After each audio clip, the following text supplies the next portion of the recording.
Assalamualaikum warahmatullahi wabarakatuh. Apa kabar anak-anak sekalian? Semoga kita semua selalu dalam lindungan Allah Subhanahu wa Ta'ala. Sebelum kita mulai belajar, siapkan dulu buku tema 2 dan alat tulis. Duduk rapi, tidak lupa berdoa, tepuk PPK, dan salam PPK. Pada pembelajaran kali ini, kita belajar tema 2, fokus pembelajaran IPA. Materi kita kali ini adalah sistem pernapasan. Proses pernapasan sendiri bagi hewan berarti adalah memasukkan oksigen dari udara bebas dan mengeluarkan karbon dioksida hasil pembakaran tubuh. Sistem pernapasan yang kita bahas pertama adalah pada avertebrata. Hewan avertebrata cacing tanah menggunakan kulitnya yang selalu basah untuk bernafas. Sedangkan serangga menggunakan trakea sebagai alat pernafasan. Selanjutnya, kita akan bahas sistem pernafasan pada vertebrata.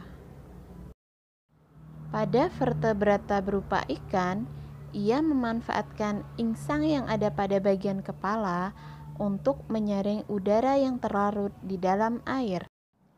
Pada amfibi, ketika berada dalam fase anak yang lebih sering di air, ia menggunakan insang sebagai alat pernafasan. Sedangkan pada fase dewasa, ia menggunakan paru-paru dan kulit sebagai alat pernafasan.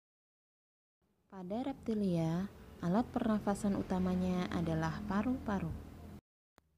Hewan jenis burung juga menggunakan paru-paru sebagai alat pernafasan.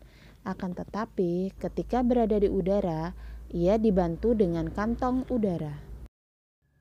Hewan mamalia bergantung sepenuhnya kepada paru-paru sebagai alat pernafasan.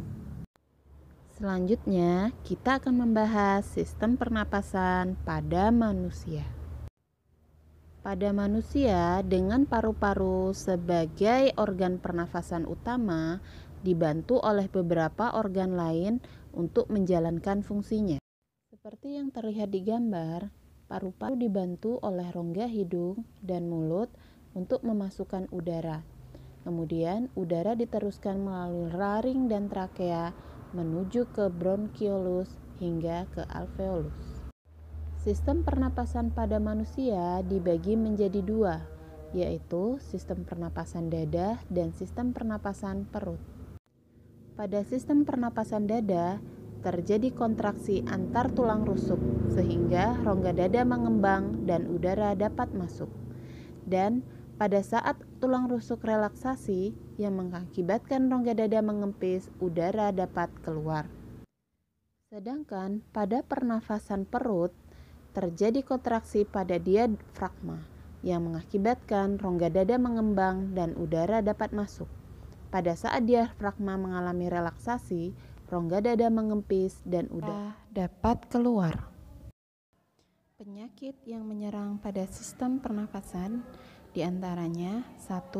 Influenza, 2. Sinusitis, 3. Infeksi saluran pernapasan, 4. Difteri.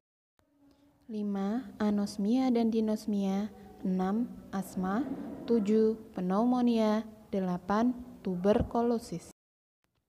Adapun cara menjaga organ pernapasan adalah sebagai berikut. Pertama, makan makanan yang bergizi. Kedua, olahraga secara teratur. Yang ketiga, menjaga kebersihan diri dan lingkungan. Keempat, menghindari rokok dan daerah kabut asap.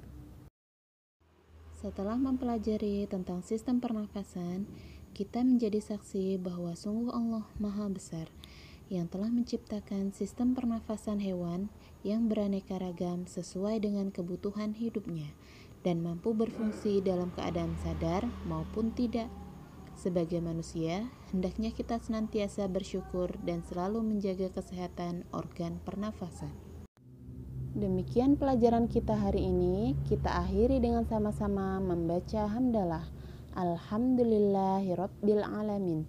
dan kita tutup dengan doa sesudah belajar. Ustazah akhiri pertemuan kita kali ini. Jangan lupa dikerjakan tugasnya ya.